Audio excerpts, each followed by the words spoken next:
اللهم صل على سيدنا مولانا محمد معدن الجود والکرم وآلہ وصحبہ وبارک وسلم۔ حمد و صلاۃ کے بعد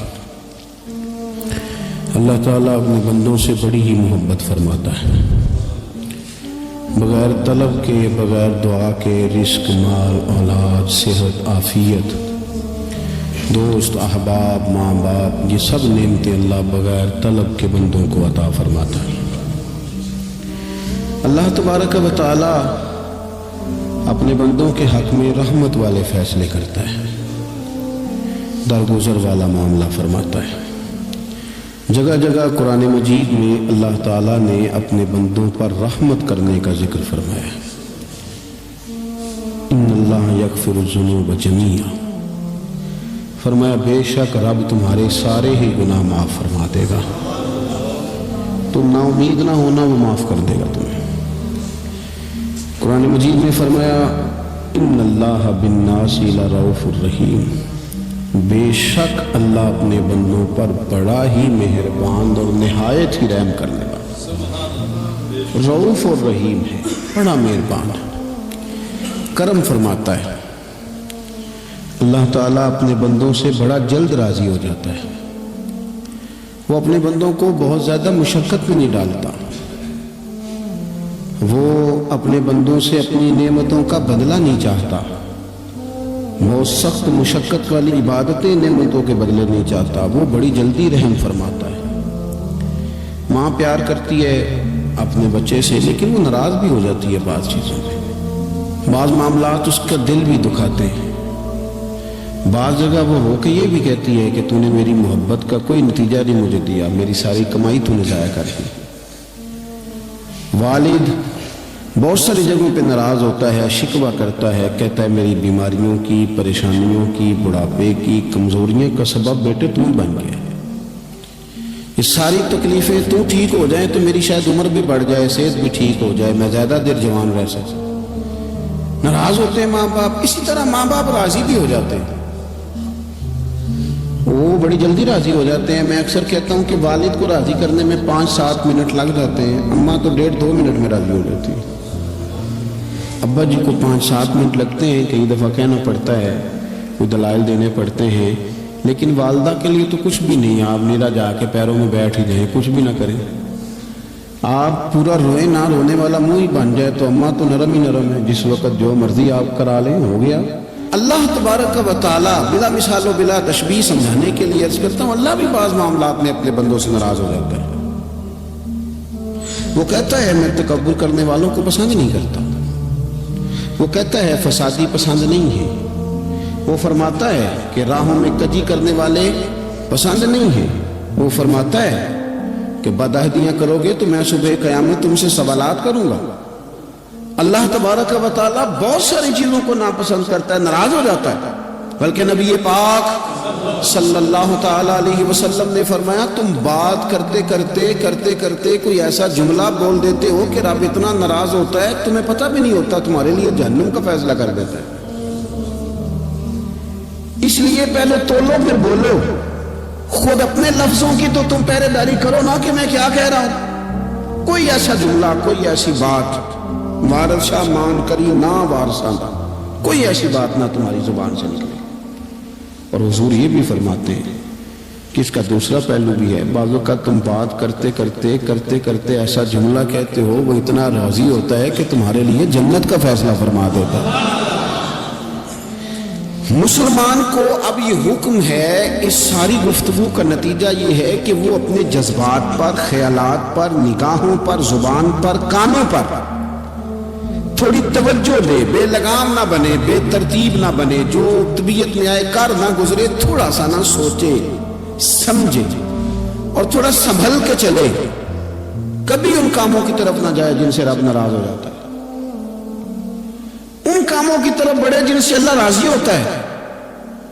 میرے نبی پاک صلی اللہ تعالیٰ علیہ وآلہ وسلم نے ارشاد فرمایا، بعض احادیث میں لفظ یہ ہے کہ اللہ اپنے بندوں کو دیکھ کے مسکراتا ہے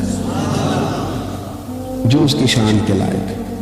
جس ترتیب سے ہم مسکراتے ہیں، جس ترتیب سے ہم روتے ہیں، جس ترتیب سے ہم کسی بات کا اظہار تشکر کرتے ہیں، خدا ان باتوں سے پاک ہے۔ اب بہت ساری حدیثوں میں آیا کہ وہ مسکراتا ہے، تو کیا مطلب ہے مسکرانے کا؟ تو علماء تفسیر نے لکھا ہے مسکرانے کا مطلب یہ ہے کہ وہ بڑا ہی راضی ہوتا ہے اپنے بندے سے، بڑا راضی ہوتا ہے، یہ مطلب ہے۔ ایک تو مسکرانے کا مطلب یہ ہے کہ وہ بڑا راضی ہو گیا، بڑا راضی ہو گیا، وہ مسکرا دیا اپنے بندے پہ۔ اور ایک اس کا معنی خود نبی پاک صلی اللہ تعالی علیہ وسلم نے بیان فرمایا۔ مسند امام احمد بن حنبل میں حدیث ہے، حضور سید عالم علیہ السلام سے صحابہ نے پوچھا یا رسول اللہ شہید تو بڑے لوگ ہوتے ہیں، شہیدوں میں افضل کون ہے؟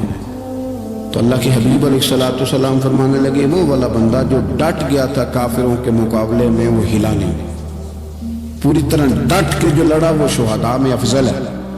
حضور فرماتے ہیں وہ جنت کے بالا خانوں میں سیر کرے گا اور رب اسے دیکھ کے مسکرائے گا،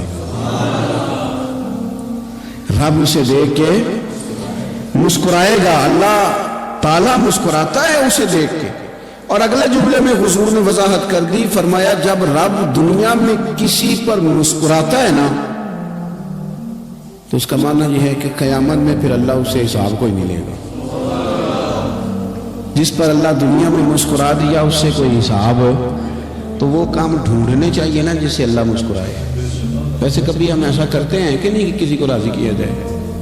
یہ کام ہم کرتے ہیں کہ ہماری کمپنی کا جو سربراہ ہے وہ ہم سے راضی رہے، جس ادارے میں ہم پڑھاتے ہیں اس ادارے کا بڑا ہم سے راضی رہے، یہ کرتے ہیں ہم۔ اس کے لیے کچھ نہ کچھ ہیلے بہانے ہم کرتے ہیں، برادری، قبیلہ، علاقہ، بستی، لوگ کسی طریقے سے ہمارے ساتھ مطمئن رہیں، کرتے ہیں نا یہ سارے کام۔ اس میں تھوڑی مشکل بھی ہمیں آتی ہے لیکن کرتے ہیں، کیا کریں؟ گھر میں بھی کئی دفعہ ایسا ماحول بنانا پڑتا ہے۔ چلیں ایک اور میٹھی مثال دیتے ہیں، زیادہ سمجھ میں آئے گی۔ چھوٹا بچہ خوش رہے، آپ اس کے لیے محنت نہیں کرتے؟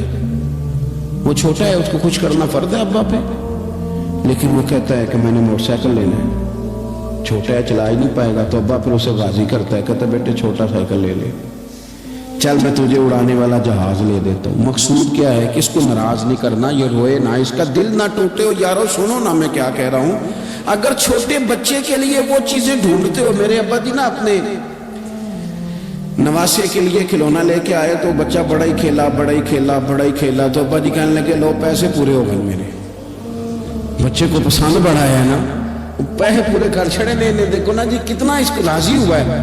تو انسان کیا کرتا ہے کہ کوشش کرتا ہے، چھوٹا بچہ بھی ناراض نہ ہو تو وہ چیزیں وہ ڈھونڈتا ہے کہ اس کو کیا پسند ہے، چاکلیٹ لے جاؤں، فلاں چیز لے جاؤں، آئس کریم لے جاؤں۔ تو ایک بچے کے لیے، گھر کے لیے، سربراہ کے لیے اتنی محنت کرتے ہو تو وہ کام بھی ہمیں ڈھونڈ کے تلاش کرنے چاہیے نا جس سے رب راضی ہوتا ہے، اللہ راضی ہوتا ہے۔ بتاؤں وہ کون کون سے کام ہیں؟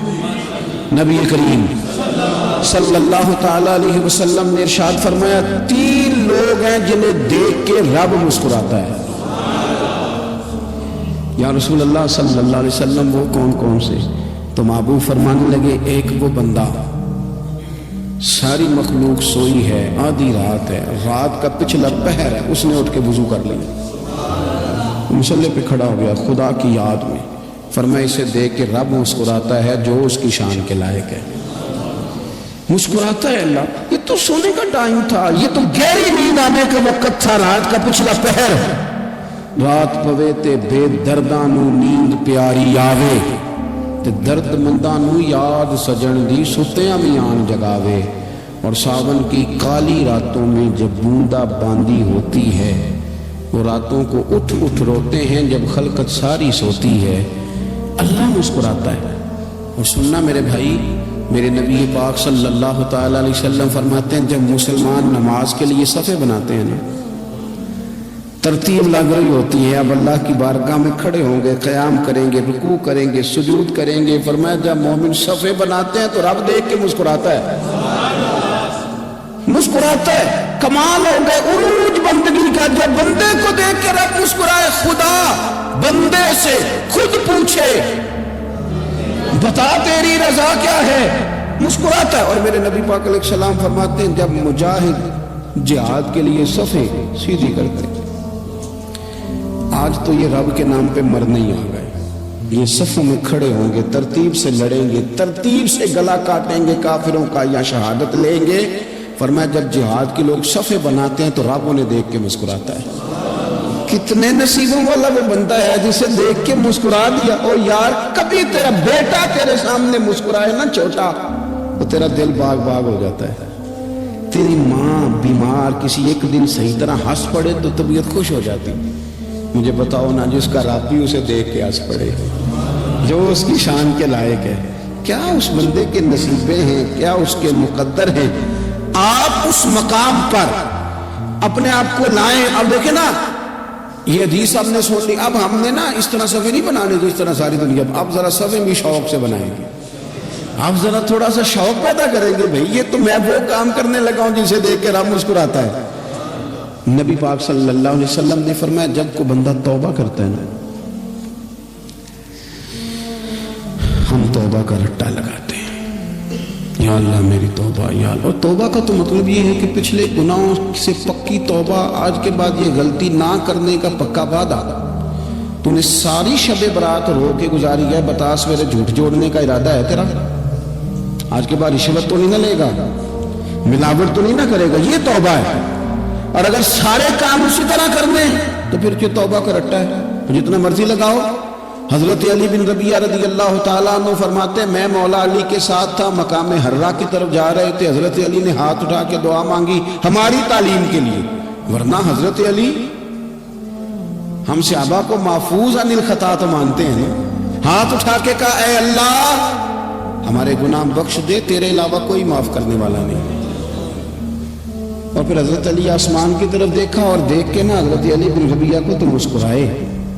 حضرت علی بن ربیعہ کہنے لگے حضور مسکرائے کیوں ہو؟ فرمانے لگے ایک دن میں حضور کے ساتھ اسی طرح آیا تھا, اسی طرح حضور نے دعا فرمائی تھی ہماری تعلیم کے لیے, اور پھر حضور مجھے دیکھ کے مسکرائے تھے اور فرمایا جب کوئی بندہ رب کی بارگاہ میں اس طرح استغفار کرتا ہے تو رب مسکراتا ہے, اور مسکرا کے فرماتا دیکھ لو میرے بندوں کو پتا ہے کہ میرے علاوہ معاف کرنے والا کوئی نہیں. تمہیں پتا ہے, تم اس کی بارگاہ میں رجوع تو لاؤ, آؤ تو صحیح تو آنسو لے کر. اقبال کہتے ہیں کہ موتی سمجھ کے شان کریمی نے چن لیا, قطرے تو گرے میرے ار کے انفعال کے. دو میں نے آنسو بہائے تھے تو اس کے کرم نے تو موتی سمجھ کے چن لی. سنو نا حضور اس استغفار کو اللہ کو یار رات کو توبہ کر کے سونا چاہیے ہمیں. کچھ غلطیاں ہم کرنا نہیں چاہتے پر ہم سے ہو جاتی ہیں, کچھ دل ہم توڑنا نہیں چاہتے پر وہ ٹوٹ جاتے ہیں, ہماری مجبوری ہوتی ہے ٹوٹ جاتا ہے. رات کو اس کی بارگاہ میں ہاتھ باندھ کے کشکول طلب دراز کر کے خوب استغفار پڑھنا چاہیے کہ مالک بندے ہیں نا کیا کریں, نفس کا ساتھ ہے, دنیا کا ساتھ ہے, خواہشات نفسانیہ, مالک معاف کر دے. درد سے توبہ, رسم نہ ہو, کہانی نہ ہو, لفظ نہ ہو, جملے نہ ہو, اور جناب ایسے لوگوں کے بیچ بڑے ہاتھ باندھ کے اور بڑا کوئی ضرورت نہیں. آپ اکیلے اپنی چارپائی پہ بستر کے اندر منہ دے کے بھی درد سے کہیں گے نا معاف کر دے تو وہ تو مہربانی بڑھائے. میرے نبی پاک صلی اللہ علیہ وسلم مثال دیتے ہیں, فرمایا ایک آدمی صحرا میں جا رہا, صحابہ سے حضور خطاب کر رہے ہیں, فرمایا ایک آدمی صحرا میں جا رہا تھا, اس نے اپنی اونٹنی پہ کھانا پانی پیسے ہر چیز رکھی ہوئی تھی. صحرا تھا بہت بڑا, درمیان صحرا کے گیا تو تھوڑا سا سستانے کے لیے آرام کرنے کے لیے اونٹنی سے نیچے اترا. اب اس نے اونٹنی کی لگام اونٹنی کی نکیل اپنے سرہانے کے نیچے رکھی, ہاتھ کے ساتھ پکڑی اور سو گیا. تھوڑی ہی دیر کے بعد جب اس کی آنکھ کھلی تو دیکھا اونٹنی غائب ہے. صحرا میں وہ پیدل نہ آگے جا سکتا ہے, نہ پیچھے جا سکتا ہے, نہ دائیں نہ بائیں. کھانے کو روٹی نہیں, پینے کو پانی کا قطرہ نہیں, تھوڑا ادھر بھاگا ادھر بھاگا, تھک گیا. کریم محبوب فرماتے ہیں وہ پوری طرح نڈھال ہو گیا اور مایوس ہو گیا. معاذ اللہ, مایوس ہو کے دوبارہ اسی جگہ آ کے لیٹ گیا جہاں پہلے لیٹا تھا. انتظار کرنے لگا کہ اب موت ہی آئے گی, آخری وقت ہے, نہ میں پیدل یہ صحرا کراس کر سکتا ہوں, نہ پیچھے جا سکتا ہوں, نہ کھانا ہے نہ پانی ہے, سوائے موت کے کوئی سہارا نہیں. حضور فرماتے ہیں وہ رستے میں دوبارہ لیٹ گیا. اچانک اس نے رخ بدلا تو اونٹنی سامنے کھڑی تھی. حضور نے صحابہ سے پوچھا بتاؤ نا اسے بھلا کتنی کو خوشی ہوگی؟ یا رسول اللہ جسے نئی زندگی مل گئی ہے. آپ دیکھیں نا سارے ڈاکٹروں نے کہہ دیا کہ اس کے جو گردے معدہ جگر ہر چیز ختم ہے, گھر لے جاؤ خدمت کرو. ہر طرف پریشانی ہے. وہ بندہ بھی سمجھ گیا ہے کہ آخری وقت آ گیا, کل جاؤں پرسوں جاؤں, تیاری ہو گئی, سب لوگ آ گئے, باہر والے بھی آ گئے, یہ ماحول ایک عجیب رنگ اختیار کر گیا. اچانک ایک ڈاکٹر نے آ کے کہا نہیں غلطی لگ گئی تھی. مجھے بتائیے انداز کیا ہوتا ہے؟ بغیر دوائی کے بندہ اٹھ کے کھڑا نہیں ہو جاتا. میں تو بچ گیا ہوں. نبی پاک صلی اللہ علیہ وسلم فرمانے لگے اس کی اونٹنی مل گئی. بتاؤ بھلا اسے کتنی خوشی ہوگی. یا رسول اللہ وہ تو دوبارہ دنیا میں آ گیا. حضور فرمانے لگے اسے کچھ بھی خوشی نہیں ہوئی. جب کوئی رب کا گناہگار بندہ آ کے توبہ کرتا ہے, رب کو اس سے کئی گنا زیادہ خوشی ہوتی ہے. میرا بندہ آ گیا ہے, میرا بندہ آ گیا ہے, میرے گھر آ گیا. اس نے آنسو بہائے ہیں.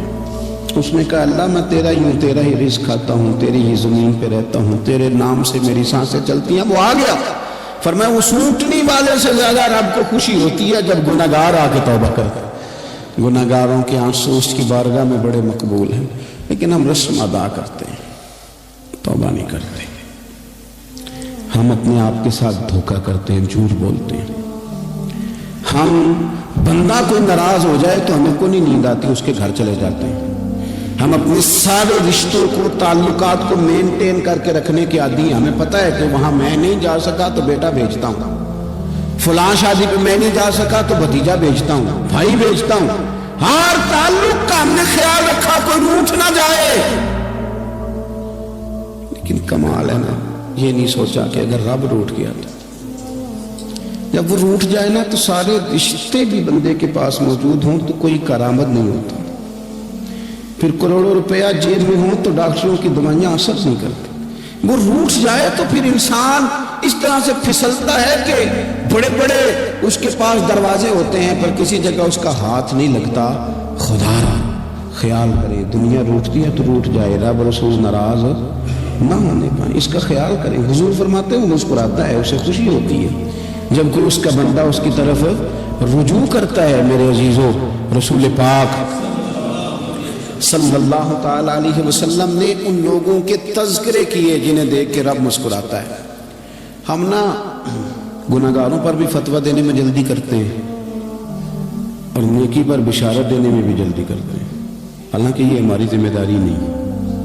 پتہ نہیں اللہ تعالیٰ کس کو کب توفیق توبہ دے کے اپنے قریب کر لے, لیکن بڑی جلدی ہے, بڑی جلدی فتویٰ دینے میں. اور یہ فتویٰ اب صرف مفتیوں کا نہیں رہ گیا, یہ میری طرح کے, آپ کی طرح کے ڈھیروں لوگ ہیں جنہوں نے جیبوں میں فتوے ڈالے ہوئے.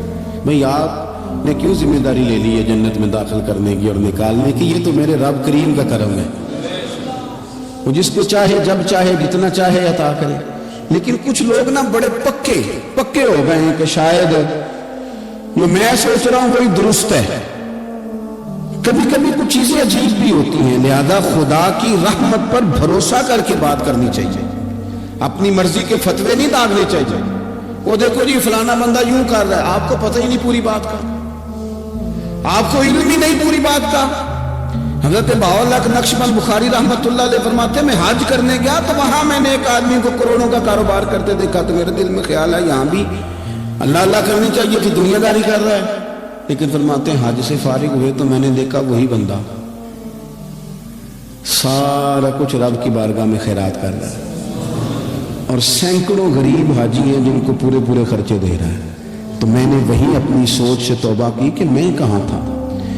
بڑی جلدی کھڑے نہ ہو جائیں. حضرت حسن بصری رحمت اللہ تعالیٰ علیہ ارشاد فرماتے ہیں کہ میں دریا کے کنارے گیا تو وہاں میں نے ایک شخص کو دیکھا, وہ اپنی ایک خاتون کی گود میں سر رکھ کے بیٹھا, قریب ایک بوتل بھی پڑی ہے. میرے دل میں معاذ اللہ خیال آیا کہ دیکھو کس انداز میں ایک عورت کے ساتھ یہ ہے اور پاس بوتل بھی پڑی ہے, جانے شراب ہے. کہتے میں سوچ ہی رہا تھا کہ اچانک ایک کشتی آ رہی تھی دریا میں. وہ ہچکو لے کھائے, کشتی میں 4-5 لوگ تھے, وہ دریا میں ڈوبنے لگے. وہ آدمی تیزی سے اٹھا, دریا میں چھلانگ لگائی, پہلے ایک کو نکالا, پھر دوسرا نکالا, پھر تیسرا نکالا. ایک بندہ رہ گیا, کہنے لگا حضور مجھے تو آپ نے گناہگار سمجھا ہے, میں تو بڑے غلط انداز میں یہاں بیٹھا ہوں, آپ نے جو سوچا. چلیں گے چوتھا بندہ آپ نکالنا ہے, کرے نا یہ کام, بڑے بھولے بھالے بڑے اللہ والے, ریاض آپ کو بس ہم ہی جانتے ہیں. اتنی جلدی فتویٰ. حضرت حسن بصری فرماتے ہیں میں پشیمان ہوا میں نے کہا مجھے تیرنا نہیں آتا، تو دیر نہ کر، چوتھا ڈوب نہ جائے۔ پھر تو اس نے چھلانگ لگائی، چوتھا بھی نکال لایا اور کہنے لگا حضرت آپ نے جلدی کی سوچنے میں، یہ بی بی میری ماں ہے اور یہ سرکے کی بوتل ہے۔ ہم ماں بیٹے کا یہ مشغلہ ہے کہ یہ وہ جگہ ہے جہاں آ کے لوگ مسافر اترتے ہیں، اور یہاں سے کسی کا گھر 100 میل ہے، کسی کا 200 میل ہے، ہم صبح سرکہ کھجوریں روٹیاں لے کے یہاں آتے ہیں، مسافروں کی نوکری کرتے ہیں، کوئی پریشان ہو تو مدد کرتے ہیں۔ حضرت خواجہ حسن بصری فرماتے ہیں میں نے معافی مانگی، ان سے بھی مانگی، رب سے بھی مانگی، انہوں نے مانگ لی نا بزرگ تھے، پر ہم کو نہیں تیار مانگنے کو۔ ہم ہر وقت بدگمانیاں، وہ فلانا فلانے جرم کرتا تھا، میں اسے اب کیسے نیک مان لوں؟ بھئی اب وہ نمازی ہے، خدا کے گھر آتا جاتا ہے، اب اللہ کی بارگاہ میں حاضر ہوتا ہے، جب رب نے معاف کر دیا تو بھی سوچ بدل جا۔ سنیں حضور کیا فرماتے ہیں، نبی پاک صاحب اللہ صلی اللہ تعالی علیہ وسلم فرماتے ہیں، مسند امام احمد بن حنبل دیکھیے، فرمایا رب اس وقت بڑا ہی مسکرائے گا جب قاتل بھی جنت میں جائے گا، مقتول بھی جنت میں جائے گا۔ یا رسول اللہ مقتول تو گیا، یہ قاتل کیسے چلا گیا؟ حضور فرماتے ہیں جائے گا، اور جائے گا اور رب مسکرائے گا، جو اس کی شان کے لائق ہے۔ یا رسول اللہ کس طرح؟